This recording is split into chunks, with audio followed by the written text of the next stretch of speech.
Meu nome é Miguel, sou boliviano, mas vivo no México há 20 anos. Sempre tive vergonha de contar minha história, mas o que vivi não consegui esquecer. Tudo aconteceu em 2016, quando me juntei com minha esposa Belém. Tivemos a bênção de logo esperar gêmeas. Ela é uma mulher pequena, tem cerca de 1,50 m e sua gravidez foi muito complicada. Já estávamos juntos havia 5 anos quando engravidamos, e desde antes ela me dizia que via aparições, sombras e gente que já não está neste plano. Ela dizia que via tanto na casa dela quanto na minha. Eu achava que era imaginação, ou que ela queria me impressionar, mas depois do que vivi no dia 1 de novembro daquele ano, não duvido mais de nada do que ela me contou. Nesse dia saímos para dar calaverita, fantasiados. É como a tradição de pedir doces no Halloween dos Estados Unidos, mas no México a gente faz isso no Dia dos Mortos. A Belém adora essa data, é a preferida dela. Inclusive, uma vez ela me disse: se um dia eu tiver um filho, gostaria que nascesse em novembro. Ainda faltavam 2 meses para o parto, mas como eu disse, a gravidez era de alto risco. Os médicos tinham indicado repouso absoluto, mas ela não era de ficar parada, e sempre foi batalhadora. Eu trabalhava com meu avô numa barraquinha, ganhava muito pouco por dia, mas ela nunca reclamou disso. Naquela noite saímos para distribuir doces, e depois de meia hora ela começou a massagear a barriga, dizendo que as meninas estavam se encaixando de forma dolorosa. Logo percebemos que ela estava sangrando um pouco. Para você ter uma ideia, o corpo dela, sempre tão magro, parecia ter crescido umas 6 vezes. Eu sentia que a pele dela não aguentaria mais.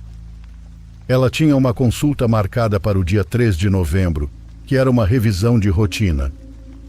Fomos ao hospital e aí aconteceu um detalhe estranho.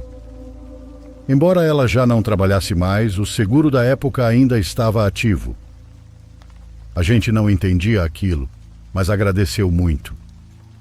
Como eu não ganhava bem, levamos o justo para ida e volta. Se passava pela minha cabeça: ela faz o exame, voltamos e comemos em casa. Mas não foi assim. Depois de várias horas de espera, me irritei e fui perguntar na recepção por ela. Dei o nome dela e me disseram: senhor, temos plantão procurando por você. Acontece que por nervosismo eu saía toda hora para fumar, e bem nos momentos em que me chamavam, eu estava fora e não ouvia. Levei bronca e então me explicaram que minha esposa já estava com 4 de dilatação. As dores que ela sentia no dia 1º de novembro eram contrações. Ela estava sendo preparada para uma cesárea de emergência. Fiquei parado ali, sem saber o que fazer. Estava sem crédito no celular, então não podia avisar ninguém. Só fiquei ali esperando até que um médico se aproximou, me levou até uma salinha e falou de forma direta: olha, sua esposa e suas bebês estão muito mal. Não conseguimos salvar as 3. Você vai ter que escolher a quem salvar. Ele me entregou uma folha e disse: pensa, vou te deixar um momento sozinho. O médico saiu. Havia 2 mesas, uma com um senhor preenchendo papéis e a outra onde eu estava de pé e com a folha na mão. Eu tremia dos pés à cabeça.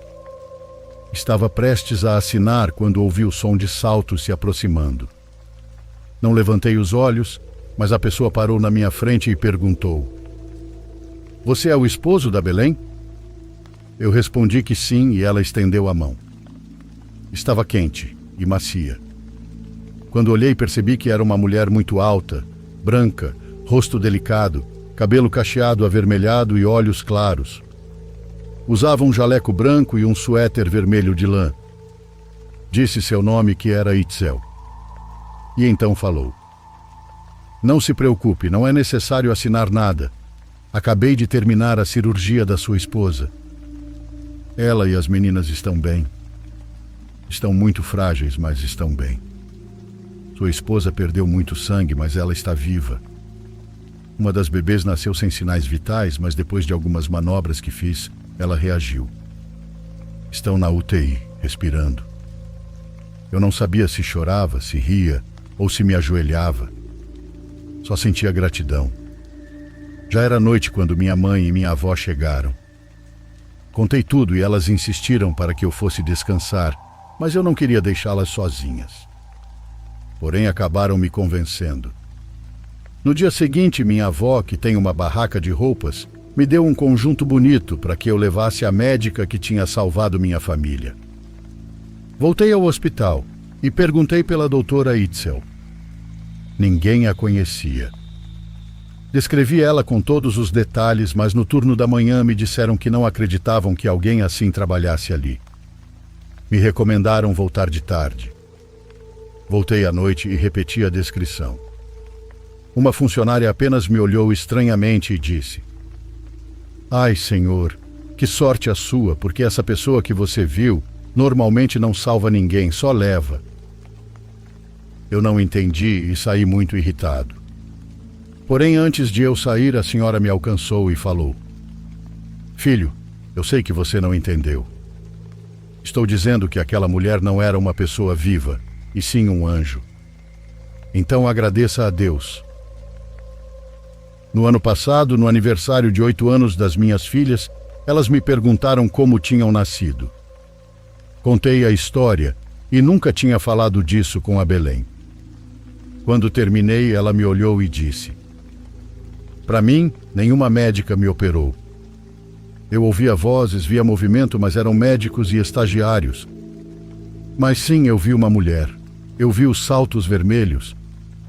Ela tocou minha testa bem quando eu estava prestes a desmaiar.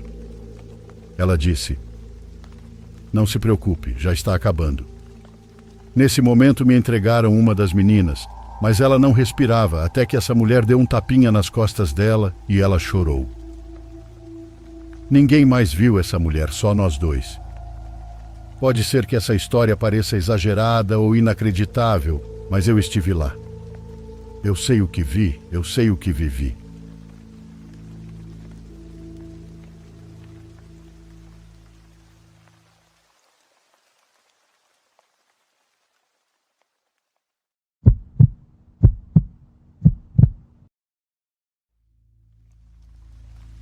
Quero compartilhar algo que aconteceu comigo e com meu pai há alguns anos em um vilarejo bem pequeno chamado Virátio. É um lugar rural, daqueles povoados perdidos entre os morros, onde quase todo mundo se conhece. Era uma sexta-feira, quase meia-noite, e eu estava sozinho no ponto de ônibus esperando meu pai, que vinha do trabalho. Me lembro bem que não passava nenhum carro, e a estrada estava completamente deserta. Só dava para ouvir o vento mexendo as árvores, nem se viam luzes distantes de carro, nada. Foi então que chegou uma senhora já idosa, que andava devagar, e ao me ver ficou me olhando.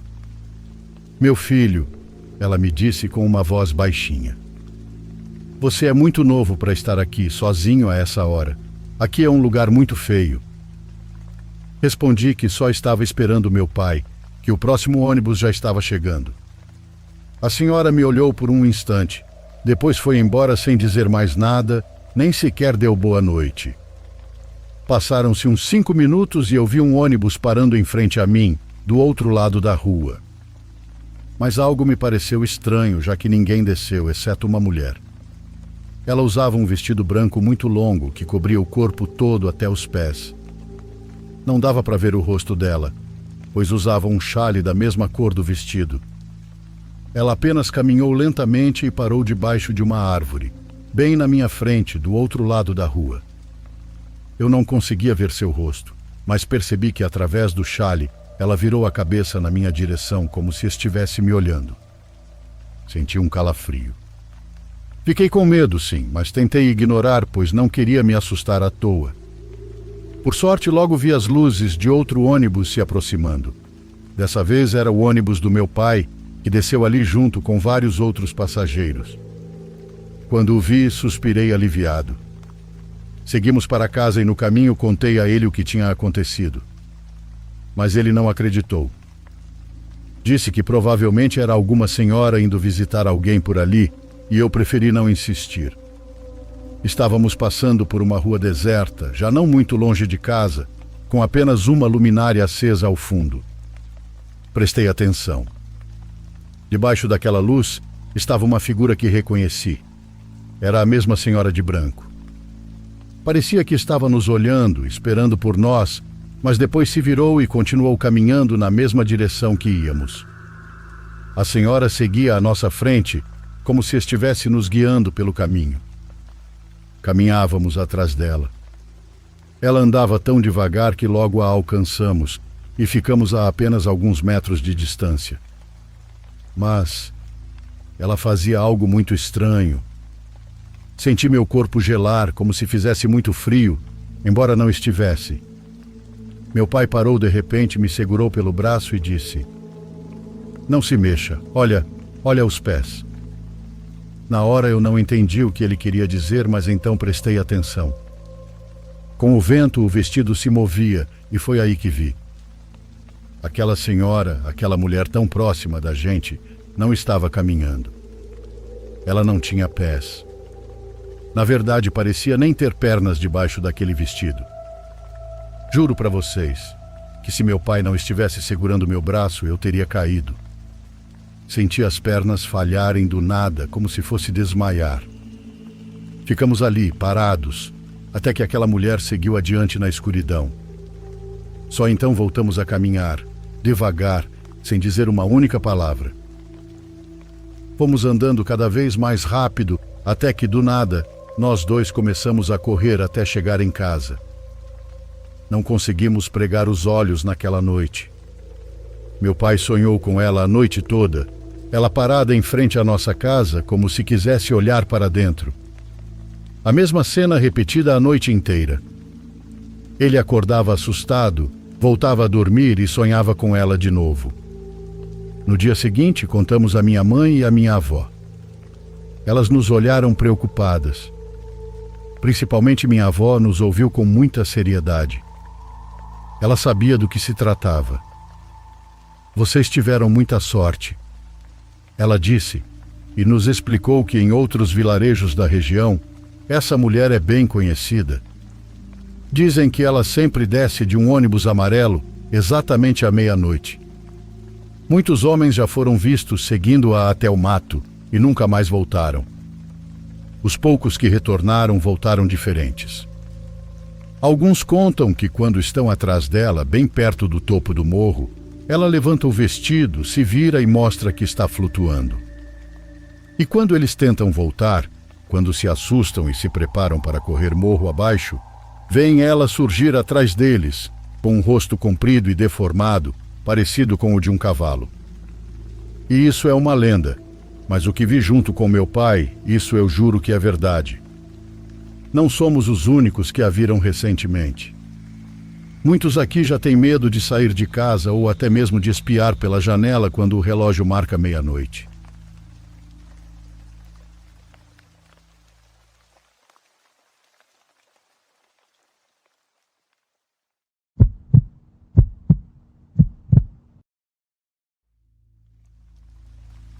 Eu tinha 26 anos quando decidi sair da casa dos meus pais. Não comprei, apenas aluguei uma. Encontrei uma casa nos arredores em direção à zona dos canaviais. Tinha um bom terreno, era longe do barulho e o preço era ridiculamente baixo. Desde que perguntei sobre ela, as pessoas diziam que aquela casa sempre ficava vazia. O dono era um senhor idoso que morava em outro estado. Só me pediu o pagamento do primeiro mês e que eu não causasse problemas. Nem chegamos a assinar contrato e ele me mandou as chaves por correio. Quando cheguei pela primeira vez, me surpreendi com o fato de que a casa, embora antiga, estivesse em condições aceitáveis. Era de um único andar, as janelas eram grandes e as portas pesadas. Não havia móveis, apenas um guarda-roupa velho no quarto dos fundos e um fogão enferrujado na cozinha. Dava para ver que estava desabitada há anos, mas não estava vandalizada nem saqueada, apenas esquecida. Nos primeiros dias me dediquei a limpá-la. Tirei teias de aranha, esfreguei a pia e varri os corredores. Podei alguns galhos que cobriam a entrada e liguei a geladeira que tinha levado na caminhonete. Ainda não tinha internet por ali, mas me contentava com a TV velha e alguns discos que levei da casa dos meus pais. Numa tarde, enquanto varria o quarto dos fundos, vi algo estranho atrás do guarda-roupa. Me abaixei para retirar bem o lixo acumulado e notei que na parede, bem no canto inferior, havia uma cruz. Era uma cruz feita com 2 patas de galinha secas, amarradas com arame enferrujado. No centro havia uma pena preta atravessada. Estava pregada diretamente na parede com um prego de ripa. Quando me aproximei, senti um cheiro forte, como de carne podre. Não sabia o que pensar, mas não me assustei. Supus que era uma daquelas superstições antigas, de gente que acredita em limpezas espirituais ou coisas do tipo. Talvez algum antigo morador a tivesse colocado ali por proteção ou como amuleto. Arranquei, enrolei em jornal e joguei no saco preto que já estava cheio com lixo até a boca. Não pensei mais nisso. Terminei de varrer e fui tomar banho. Naquela noite preparei uma macarronada e me sentei na sala com a TV ligada. Foi então que ouvi um vidro quebrando vindo do quarto dos fundos. Levantei, desliguei a TV e peguei uma lanterna. Revisei tudo por dentro primeiro. Não havia nada fora do lugar, mas ao chegar à janela do quarto, vi uma pequena rachadura em um dos vidros. Não estava completamente quebrado, mas sim danificado. Saí com a lanterna até o quintal, revisei a rua, o mato, os arredores, mas não encontrei uma alma sequer. Também não encontrei pedras nem sinais de que alguém tivesse jogado algo. Voltei para dentro, sentei de novo, mas já não com a mesma tranquilidade. Deixei a lanterna acesa até pegar no sono. Na noite seguinte, enquanto tomava banho, a luz acabou. Pensei que fosse um apagão, mas ao olhar pela janela, as outras casas tinham luz. Saí até o quadro de energia e vi que a alavanca do disjuntor estava abaixada. Levantei e a luz voltou. Então pensei que era sobrecarga. Nos dias seguintes, comecei a notar coisas que antes não estavam lá, como pequenos ruídos de passos. Às vezes estalos no telhado, outras vezes o rangido de uma porta que eu não havia aberto. Pensava que podia ser o vento, mas nem sempre estava ventando. Algumas manhãs eu encontrava janelas abertas que tinha certeza de ter deixado fechadas. Checava os trincos, os prendia com arame, mas mesmo assim amanheciam entreabertas. Dormia leve, acordava com facilidade, sentindo que havia mais alguém na casa, embora não visse ninguém. Ainda não sentia medo, mas sim um desconforto. Comecei a deixar uma luz acesa no corredor e isso me tranquilizava um pouco, embora não resolvesse nada. Cada dia eu limpava mais cantos, varria mais fundo. Desde a tarde em que encontrei aquela cruz feita com patas de galinha, tudo começou a parecer diferente. Não foi imediato, mas sim progressivo. Nas primeiras noites, os ruídos eram leves, depois eram passos. Eu me levantava com a lanterna na mão, revistava cômodo por cômodo, mas não encontrava nada. No começo pensei que fosse o eco de sons de fora ou animais passando perto do terreno, mas era impossível. O som vinha de dentro. Eu tinha dificuldade para dormir e o estômago revirava sem motivo. Havia noites em que ouvia batidas na parede do fundo, outros dias parecia que alguém abria as gavetas da cozinha. Eu me levantava e as encontrava do mesmo jeito, mas sabia que tinha escutado o som delas se abrindo. Numa madrugada fui acordado por batidas fracas na porta da frente. Levantei em silêncio e caminhei com cuidado. Apaguei a luz do corredor antes de espiar pela cortina. Não havia ninguém. Saí com a lanterna e rodeei o terreno. Tudo estava em silêncio. Voltei ao quarto e, ao entrar, vi no chão em frente à cama terra úmida. Não havia pegadas marcadas, só a terra espalhada. Limpei e revisei toda a casa com muito cuidado. Aquilo já era um indício de que alguém tinha entrado na minha casa. No dia seguinte, reforcei tudo, trocando os parafusos das fechaduras. Coloquei trancas na porta dos fundos e amarrei vergalhões nas janelas. Me senti melhor por um tempo. Mas ao amanhecer, encontrei uma das janelas dos fundos aberta de novo. O trinco estava quebrado, a tranca torta e no chão logo abaixo havia uma pedra. Não era grande, mas havia uma marca no chão como se a tivessem jogado com força. Mas eu não havia escutado nada. Enquanto revisava o banheiro, movi um estrado de madeira que cobria um canto. Ao levantá-lo, vi outra cruz, mais velha. Tinha uma pena enrolada com o que parecia ser um tufo de cabelo, tudo coberto com cera derretida. Só de olhar, senti um arrepio na espinha. Não toquei diretamente e fui buscar um saco, coloquei dentro e joguei fora. Fui falar com os vizinhos mais próximos. Eles não me conheciam muito, mas me atenderam bem. Perguntei se alguém tinha entrado no meu terreno ou se tinham visto algo estranho. Disseram apenas que não viram nada e que se vissem alguém me avisariam. Desde aquela noite dormi mal e acordava várias vezes. Às vezes com a sensação de que alguém me observava da porta, outras vezes sentia que havia algo no teto, bem acima do quarto. Me cobria com o lençol, fechava os olhos com força, mas o incômodo não passava. Uma madrugada acordei de sobressalto. Por causa daquela sensação no peito, abri os olhos e vi uma silhueta.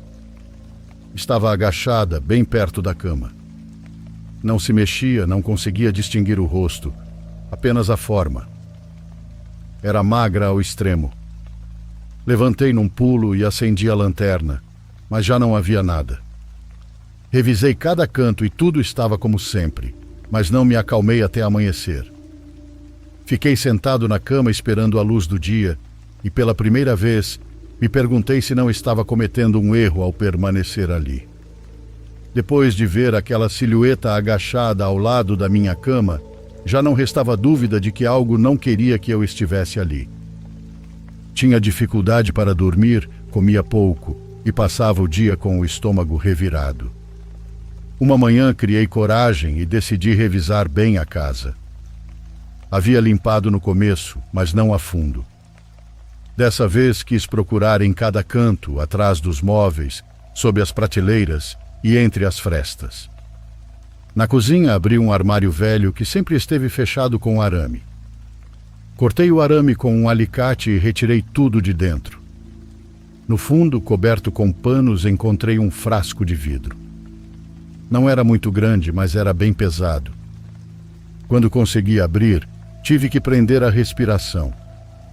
Dentro havia terra preta, unhas humanas, folhas secas e uma pequena figura de cera mal formada. Não tinha rosto, apenas uma espécie de corpo derretido com braços curtos e algo parecido com uma cabeça sem forma. Estava cheia de fiapos, como se tivesse sido deixada ali por muito tempo. Não toquei com a mão e sim fechei o frasco como pude e o enrolei de novo. Fiquei um tempo com a cabeça apoiada na mesa, tentando entender por que caralhos havia tantas coisas estranhas naquela casa. Já não parecia coincidência, tudo parecia feito com intenção. Enquanto limpava o quintal dos fundos, senti que a pá bateu em algo duro. Cavei com as mãos e retirei um pedaço de madeira, esculpido com símbolos que não sei o que eram. Estava envolto por uma fita vermelha podre, quase desfeita. Levei junto com o frasco até o latão metálico onde costumava queimar lixo. Quis me livrar de tudo de uma vez. Coloquei galhos secos, folhas, papéis, coloquei o frasco no centro e acendi o fogo. No começo pegou bem, mas justo quando começou a atingir o vidro, apagou de repente. Não havia vento e não havia motivo para apagar tão rápido. Verifiquei o isqueiro, tentei de novo, mas o fogo não se mantinha. Deixei lá coberto de cinzas, mas sem queimar. Naquela noite a luz começou a falhar. Primeiro foi na cozinha. As lâmpadas apagavam mesmo com o interruptor ligado. Depois foi no corredor. Até que tudo ficou sem energia. Fui verificar a caixa de fusíveis e encontrei a alavanca abaixada. Levantei, voltei andando e minutos depois abaixou de novo sozinha. Isso aconteceu várias vezes. Na terceira, parei de levantar porque já estava ficando assustado.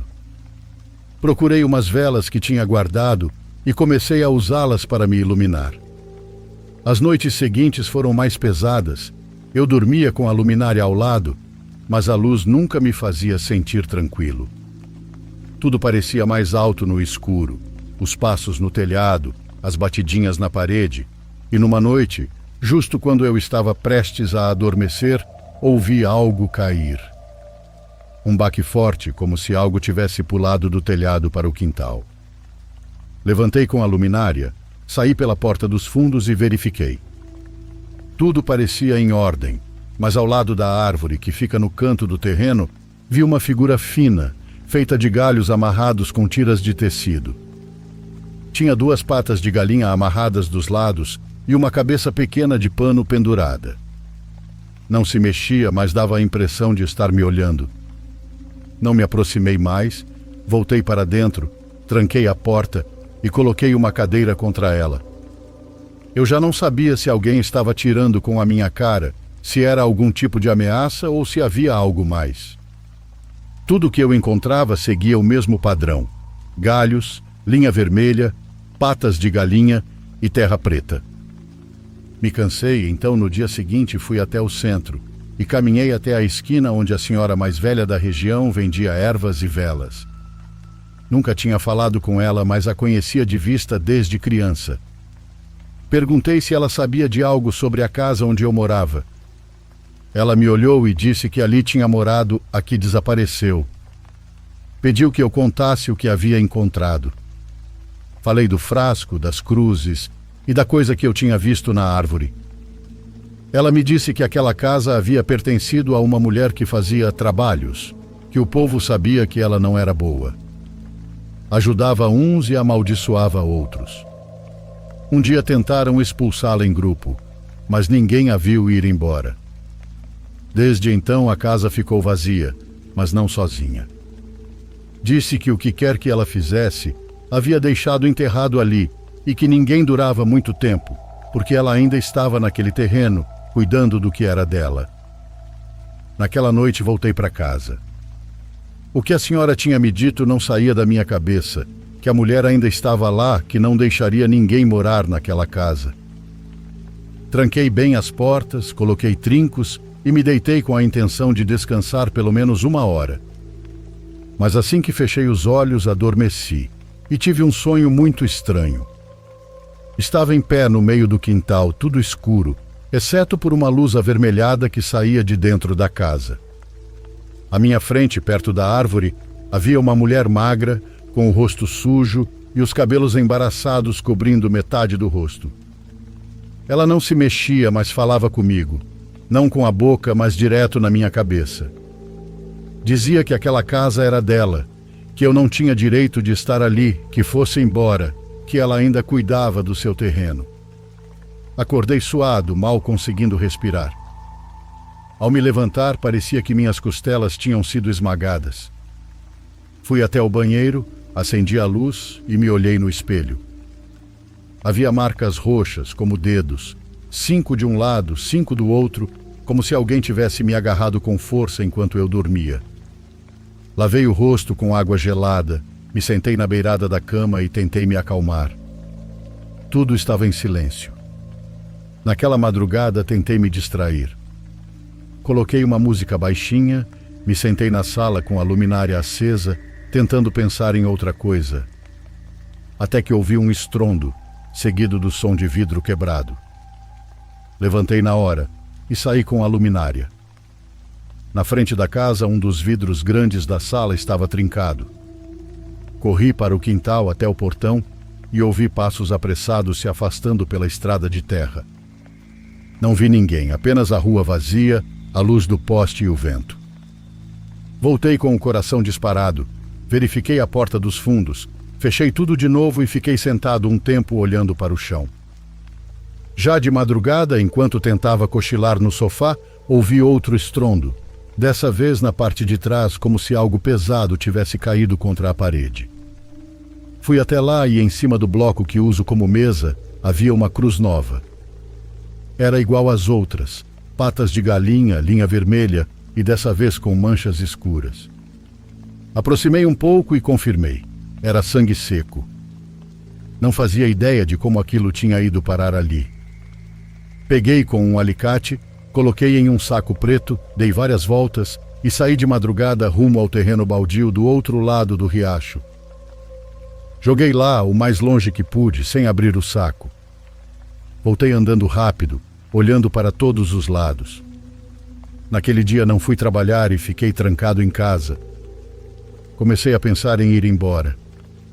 Coloquei música mais alta, acendi todas as luzes, busquei formas de não ficar no escuro, mas à noite tudo voltava. Passos, batidas leves, como se alguém batesse com os nós dos dedos de dentro das paredes. Outras vezes era um arrastar lento pelo telhado. Eu já não dormia, só me deitava esperando o amanhecer. Uma noite, o pior foi a luz. As lâmpadas começaram a piscar, depois todas se apagaram. Uma estourou, depois outra, e em segundos todas as luzes da casa explodiram. Não houve queda de energia na rua, pois vi que o poste ainda estava aceso. Só minha casa ficou completamente às escuras. Fiquei parado, sentado com as costas contra a parede, com uma vela apagada na mão. No silêncio, ouvi um leve toque na porta, como se alguém tivesse apenas encostado a mão. Levantei devagar, fui espiar pela tela. Do outro lado da porta havia uma pessoa muito magra, com o corpo meio torto. Tinha algo na cabeça, como um véu ou um tecido preto que cobria o rosto. Não falava, não se movia, e fiquei olhando sem piscar. Quando pisquei, ela já não estava mais lá. Corri para pegar a lanterna e vi que agora a tela da porta tinha marcas de arranhões. Tranquei tudo de novo, coloquei uma cadeira contra a porta e sentei com a lanterna acesa. Aquela noite não dormi nem por um minuto. Não aguentei mais e, depois de tudo o que tinha acontecido, decidi não dormir lá por mais uma noite. Peguei minha mochila, algumas mudas de roupa e fui para a casa de um amigo que morava mais perto do centro. Não contei tudo, só disse que a casa estava me deixando assustado e que precisava clarear a mente. Ele me emprestou um quarto e dormi num colchão no chão. Naquela noite, finalmente dormi sem nenhum problema. No dia seguinte, assim que o sol bateu, voltei para casa. Queria pegar algumas coisas, arejar e pensar com calma se ia ou não embora. Assim que entrei, a porta estava trancada com o cadeado que eu mesmo tinha colocado. Mas ao abrir, notei que o ambiente não era o mesmo. Cheirava a mofo e, mais do que isso, a terra molhada. Entrei devagar, fui direto para o quarto e minha cama estava coberta de terra. Também havia folhas secas, galhos e até pedaços do que pareciam flores. Não havia como aquilo ter entrado sozinho, pois as janelas ainda estavam fechadas e as portas com trancas. Fui até a cozinha pegar sacos para começar a limpar e vi em cima da mesa onde deixava as chaves, a cruz com as patas de galinha, a mesma que eu tinha jogado no terreno baldio. Reconheci pelo corte torto em uma das patas. Mas agora tinha um laço vermelho novo, limpo, recém-amarrado no centro. Fiquei olhando por um tempo. Eu já estava com muito medo, de verdade. Antes de sair, acendi uma vela branca e deixei no quintal. Não sou religioso, mas rezei um Pai Nosso. Rezei inteiro, sem convicção, mas com respeito. Tranquei todas as portas, fechei bem as janelas e coloquei o cadeado no portão principal. Me afastei caminhando devagar, sem olhar para trás. Naquele mesmo dia, fui entregar as chaves. O dono morava em outro estado, mas tinha um intermediário por ali que cuidava das coisas para ele. Quando cheguei ao local, expliquei que não continuaria, que aquela casa não era para mim. O homem me disse que as chaves já tinham sido entregues, que naquela madrugada as encontrou penduradas no portão e que achou que eu já tinha ido embora. Não soube o que responder, pois quando olhei o bolso da minha blusa, as 2 chaves não estavam comigo. Eu nunca mais voltei.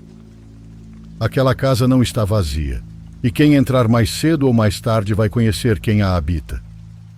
Não sei se quem ouve já passou por alguma casa assim, mas digo que não desejo a ninguém.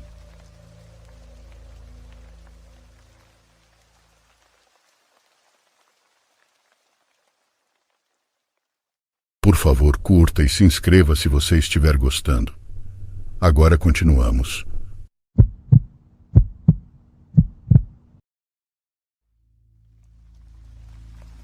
Eu morava em um pequeno estúdio em Chicago quando terminei a faculdade.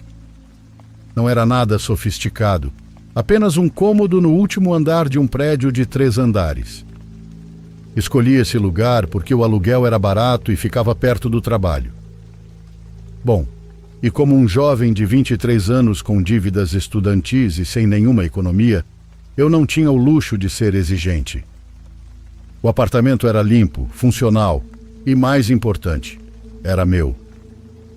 A única janela do lugar dava para um beco estreito. Do outro lado havia outro prédio de apartamentos quase idêntico ao meu.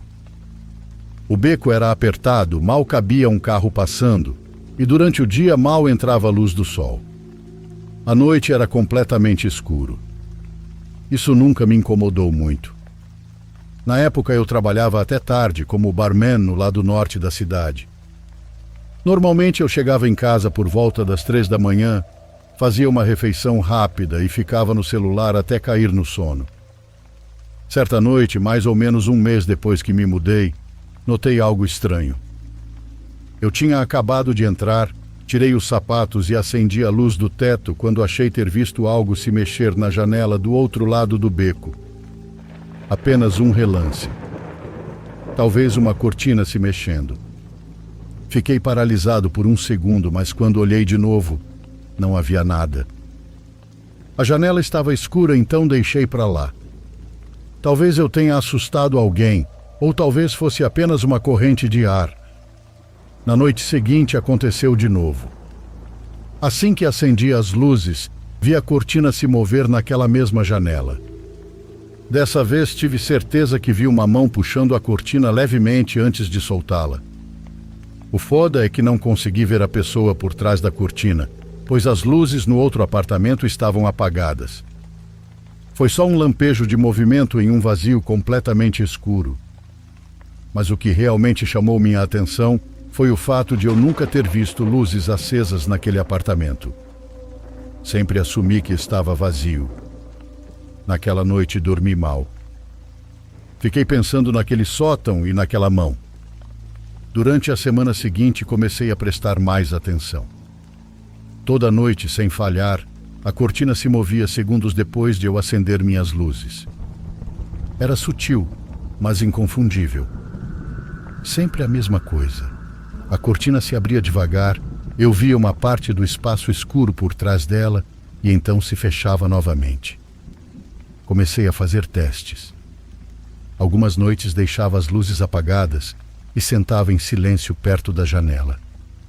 Quando fazia isso, nada acontecia, mas no momento em que acendia qualquer luz, mesmo só a luminária do sofá, a cortina do outro lado se mexia. Alguém estava me observando. Isso era óbvio. Tentei racionalizar, pensar que talvez alguém apenas gostasse de olhar pela janela à noite, mas isso não explicava o timing. Não explicava o fato de acontecer sempre que eu chegava. Era coincidência demais. Perguntei ao meu senhorio sobre o apartamento do outro lado do beco, e ele me disse que estava vazio fazia meses. Insisti mais, perguntando se alguém poderia ter se mudado recentemente, mas ele balançou a cabeça. Até brincou, dizendo que eu estava ficando paranoico. Considerei chamar a polícia, mas no fim das contas não o fiz, porque relatar que alguém possivelmente estava me olhando por uma janela de um apartamento vazio parecia ridículo. Não havia crime nem provas, apenas uma sensação que piorava a cada noite. Então, numa noite, tudo piorou mesmo. Cheguei mais tarde do que o normal, por volta das 4 da manhã. O bar tinha sediado um evento privado e a limpeza demorou pra caramba.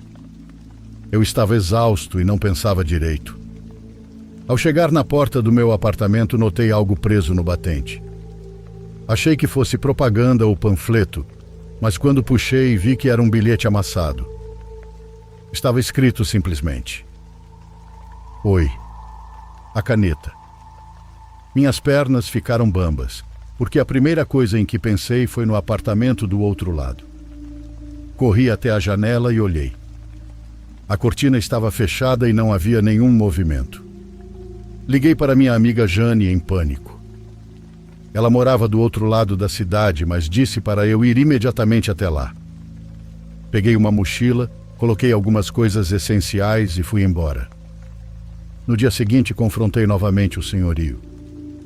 Dessa vez, exigi ver o apartamento do outro lado. Ele hesitou, mas acabou concordando em me encontrar lá com a chave. O lugar estava empoeirado e completamente vazio, sem nenhum móvel. As paredes estavam nuas e o chão rangia a cada passo, como se o lugar tivesse 100 anos. Mas no cômodo do fundo, o que dava para a minha janela, havia uma única cadeira de metal dobrável. Estava posicionada diretamente em frente à janela, ou seja, alguém tinha acesso a um apartamento que deveria estar trancado e vazio. Chamaram a polícia, que fez uma varredura no local. Tenho quase certeza de que colheram alguma coisa, mas nada foi descoberto. O fato de que minha paranoia estava certa o tempo todo me deixou enjoado só de pensar quanto tempo aquele doente ficou ali, me observando. Mudei naquela mesma semana. Até hoje não faço ideia de quem estava me observando, como entrou lá, ou por quanto tempo isso teria continuado se eu não tivesse encontrado aquele bilhete dizendo Oi. Considerei a possibilidade de ter sido o próprio senhorio, mas descartei essa ideia. Ele não me levaria lá e deixaria aquela cadeira ali se fosse ele o responsável. Ainda sonho com aquela janela, e às vezes acordo no meio da noite com a certeza de que alguém, em algum lugar, ainda está me observando.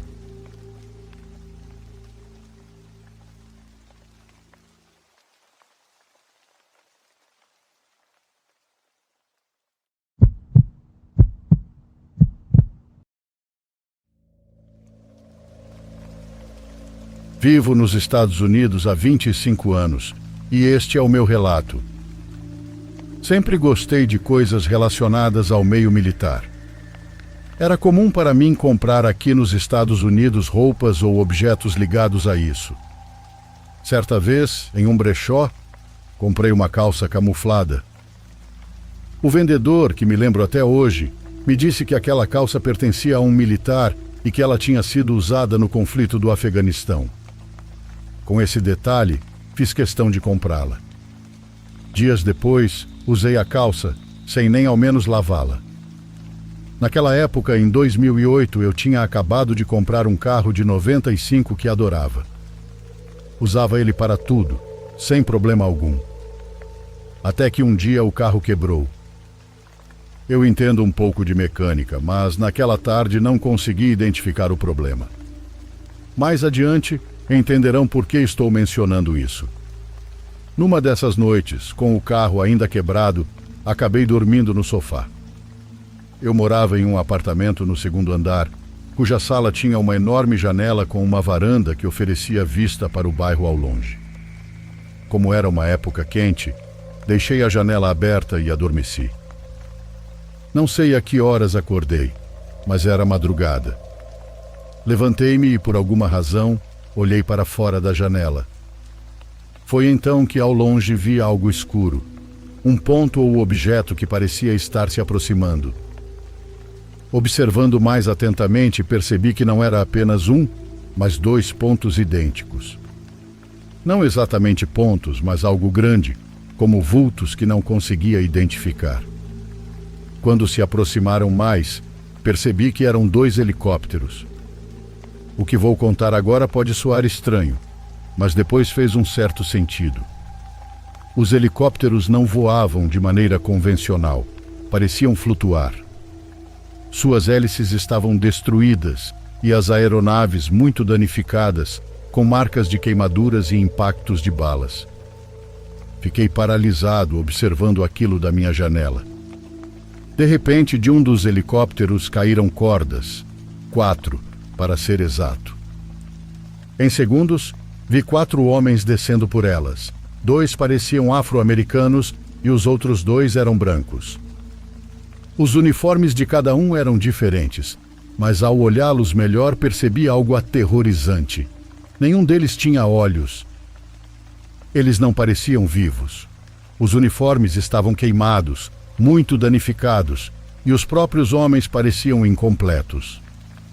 Um deles se aproximou um pouco na varanda e levantou a mão, como se quisesse me mostrar algo. Por algum motivo, me aproximei o máximo que pude para ver o que ele segurava. Na mão havia um objeto preto, algo que parecia feito de plástico, com cerca de 8 centímetros de comprimento e 2 de largura. Não fazia ideia do que era aquilo, nem quem eram essas pessoas, nem por que estava vendo isso. De repente acordei. Sim, era um sonho, mas o mais estranho que já tive. Pelo menos foi apenas um sonho, ou foi o que pensei. No dia seguinte era sábado e eu tinha marcado com um mecânico para verificar meu carro. Ele chegou por volta das 4 da tarde. Após cerca de meia hora examinando o veículo, ele me disse que havia encontrado o problema. Me aproximei para ver, e ele me mostrou uma peça que, assim que vi, soube exatamente de onde reconhecia. Era a mesma peça que o militar sem vida havia me mostrado no sonho. O mecânico explicou que era um sensor que precisava ser trocado. Depois de resolver o problema do carro, joguei a calça longe de casa, perto de um posto de gasolina. Estava certo de que havia algo de estranho nela. Não sei até hoje se foi só um sonho ou se havia algo a mais por trás disso. O que aquela peça do carro tinha a ver com o sonho? Que relação tinha com o militar? E o que aquela calça carregava consigo? Não sei se era algo bom ou ruim, mas decidi que não queria mais conviver com aquilo. Desde então, perdi completamente a vontade de comprar itens militares usados.